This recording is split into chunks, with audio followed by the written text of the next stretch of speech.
Hello everyone, কেমন আছেন আপনারা সবাই? আশা করি আমার ভিডিও আপনাদের অনেক অনেক ভালো লাগছে। আমাকে আরও উৎসাহ দিন যেন আমি আরও এগিয়ে যেতে পারি, আরও বেশি লাইকস, আরও বেশি কমেন্টস আমার আরও বেশি করেই চাই। তো আজকে আমি যাচ্ছি আমার বাড়িতে আজকে আমার ঠাকুমার উদ্দেশ্যে আজকে পাঠ দেওয়া হচ্ছে। সেই পাঠের ভিডিও আমার মা, আমার ফ্যামিলি অনেকের সাথে আপনাদের সাথে দেখা করানোর আছে। তো স্টে টিউনড, আমি যাই বাড়ি গিয়ে ভিডিও করছি। এসে গেছি মায়ের বাড়ি, মায়ের রিয়াকশন কী হয় দেখি।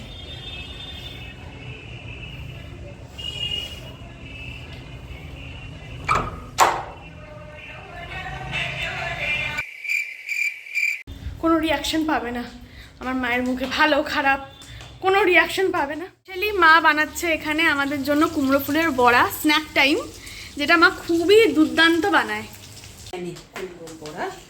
তো সবগুলো আমার নেই। তো এমন ঘুমিয়ে পড়লাম যে আপনাদের সাথে আর ব্লগ করে ওঠাই হয়নি। কিন্তু মেন পার্ট আমরা এখনও মিস করিনি, নিচের বাড়িতে যাওয়া আর পাঠ হওয়া। তো আমি এখন যাব নিচের বাড়িতে। তাও আমি আপনাদেরকে এখানের ভিউটা আমি দেখিয়ে দিই। নিচের ঘরে এখন কাকিমা, ভাই বোন সবাই চলে এসছে।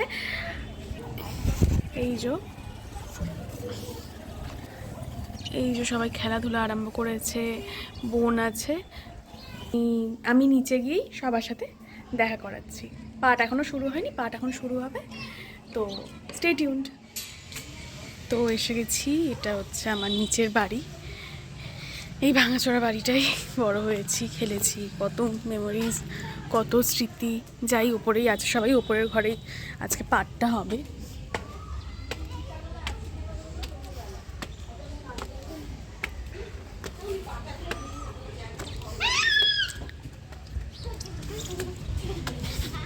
কি করছিস তোরা?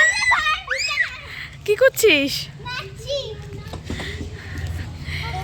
আয়ু আয়ু আয়ু আয়ু আয়ু হাই করে দাও, হাই করে দাও, হাই। এটা হচ্ছে আমার বোন, বনু। তুমি আমার দাদার মেয়ে হও। এই যে আমার পিসি, এটা হাই করো পিসি, হাই, এমনি করে হাই করে। এখানে এরা খেলা আরম্ভ করে দিয়েছে আর ভেতরে পাঠের কাজ তো চালু হয়ে গেছে। এখন আমি যাচ্ছি নিচে ঠাকুমা দাদুর ফটো আনতে। তোরা কি যাবি আমার সাথে? হ্যাঁ যাবো। তো এখানে ঠাকুমার ফটোটা আমরা এনে নিয়েছি। এটা আমার ঠাম্মা, এটা হচ্ছে আমার দাদু ফটো। তো নিয়ে যাই, ওপরে গিয়ে একটু চন্দন দিয়ে সাজাতে হবে ভালো করে ফটোগুলোকে। এখানে আমি আমার দাদুর ফটোতে চন্দনের ফোঁটা দিয়ে নিচ্ছি। আমি দাদুকে কোনোদিনই দেখিনি, কারণ আমার জন্মের আগেই দাদু মারা যায়। কিন্তু দাদুর ব্যাপারে যতটাই শুনেছি ভালোই শুনেছি। দাদু খুবই ভালো মানুষ ছিলেন আর লোককে নিয়ে চলতে খুবই ভালোবাসতেন। আর এই যে আমার ঠাকুমা, যার সাথে আমার সারাটা ছোটোবেলাই কেটে গেছে। অনেক মিস করি ঠাকুমাকে। 7 বছর হয়ে গেল ঠাকুমা আর আমাদের মধ্যে নেই, কিন্তু আজও খুবই মিস করি। তার প্রেজেন্সটা সবসময় বুঝতে পারি। আর এখানে ফুল সাজানো হচ্ছে, ফল কাটা হচ্ছে, খই সাজানো হচ্ছে সবাইকে প্রসাদ দেওয়ার জন্য। আর এই যে আমার কাকিমা, আর এটা আমার ভাই। এখানে কাকিমা সব জোগাড় জান্তি করছে পুজোর জন্য, কারণ সব কিছু গুছিয়ে না রাখলে পরে তো প্রবলেম হবে। আর এই যে ভুজি গুরুমাকে দেওয়ার জন্য, গুরুমা বলতে যিনি পাঠ করবেন। আর এখানে খই ঠই প্রসাদ রয়েছে সবার জন্যই। আজ ঠাকুমাকে খুবই মিস করছি, কিন্তু কি করা যাবে, ঠাকুমা তো আমাদের মধ্যে আর নেই। এই যে চলে এসছে গুরুমা, এবার ইনি পাঠ আরম্ভ করবেন।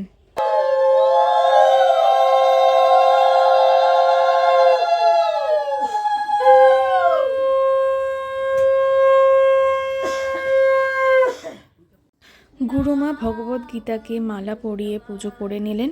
এবার উনি ওনার ভগবদ্গীতা পাঠ আরম্ভ করছেন।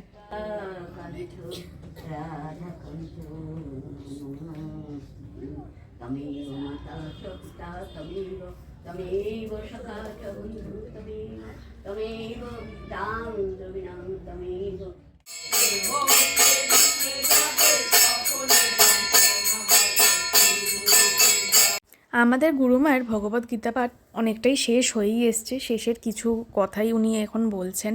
দেখতেই পাচ্ছ রাত হয়ে গেছে, আর বাচ্চাগুলোকে তো চুপ করিয়ে রাখার দায় হয়ে যাচ্ছে আমাদের জন্য, খালি চেল্লামিল্লি করছে।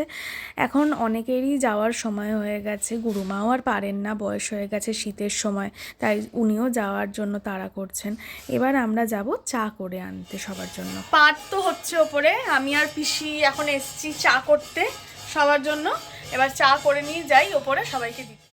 এখানে সবার জন্য চা নিয়ে চলে এসেছি। সবাই চা বিস্কুট সব খাবে। এতক্ষণ পাঠ শোনার পর সবাই ক্লান্ত হয়ে গেছে। আর এখানে আমার বৌদি ফল, মিষ্টি, খই সব কিছু তৈরি করছে। যারা যারা পাঠ শুনতে এসছে তাদের জন্য গুরুমাকে দেওয়া হবে। শীতের সন্ধে যাতে সবাই বাড়ি নিয়েই চলে যেতে পারে প্যাকেটগুলো, তাই জন্য বৌদি এখানে প্যাকেট করে দিচ্ছে। আর এখানে পাঠ একেবারে শেষ হয়ে গেল, পাঠ সম্পন্ন হলো। এখানে গুরুমা সবার মাথায় ভগবত গীতা ছুঁয়ে দিচ্ছেন। আর এখানে আমার ভাই ঘুমন্ত অবস্থাতেই একে নিয়ে চলে এসছে মাথায় গীতার ছোঁয়া দিতে।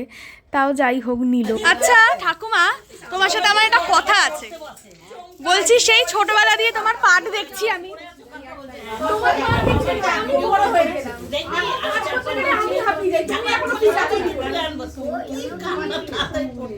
তুমি পারছো, তুমি কি সুন্দর বাবু হয়ে বসে রইলে। আমার মা বলছে আমার পায়ে ব্যথা করে বসে থাকতে।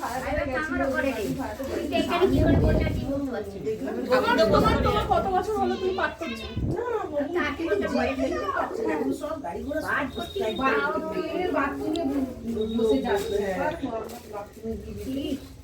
উঠতেই পারবো না, ঘাড়ের ওপরে একজনের ঘাড়ে 40 বছরের বেশি আপনি পাঠ করছেন। তোমার তো সবই মুখস্থ পাঠ করছে মা। তোমার ফিটনেস দেখে তো আমরা অবাক হই। বাবা তো মা তো মানে বিয়ের মানে বেশ বিয়ের পরে কি সীমাশিলা হয়ে গেছে, তারপর আমি পাঠ করি।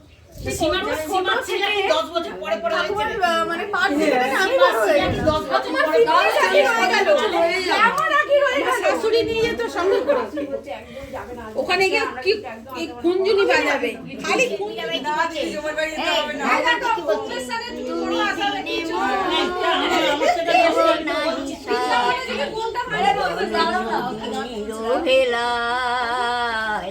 জীবন নদীর ভেলায় তুমি বিনে মোর কেহ নাহি সাথী। জীবন নদীর ভেলায়, জীবন নদীর ভেলায় সবারে ভুলিয়ে মন তোমারে চাহে। সবারে ভুলিয়ে মন তোমারে চাহে। সবারে ভুলিয়ে মন তোমারে চাহে। খেলিতে প্রেমের খেলায়, খেলিতে প্রেমের। গুরুমা চলে যাওয়ার পর এখানে আমাদের আড্ডার আসর বসেছে। এখানে কত গল্প করলাম ডাক্তারের ব্যাপারে, স্কুলের ব্যাপারে, পড়াশোনার ব্যাপারে। এবার আমার যাওয়ার পালা। সবাইকে টাটা করে আমিও চলে যাচ্ছি বাড়ির পথে। সত্যি বলতে এখানে এলে আমার আর বাড়ি যেতে মন চায় না। দাদা বৌদি সবাইকে টাটা বলে আমিও বেরিয়ে পড়লাম বাড়ির উদ্দেশ্যে। যদি আজকের ভিডিওটা ভালো লেগে থাকে তাহলে প্লিজ ভিডিওটাতে লাইক করে দেবেন আর আমার চ্যানেলটি সাবস্ক্রাইব করতে ভুলে যাবেন না। টাটা।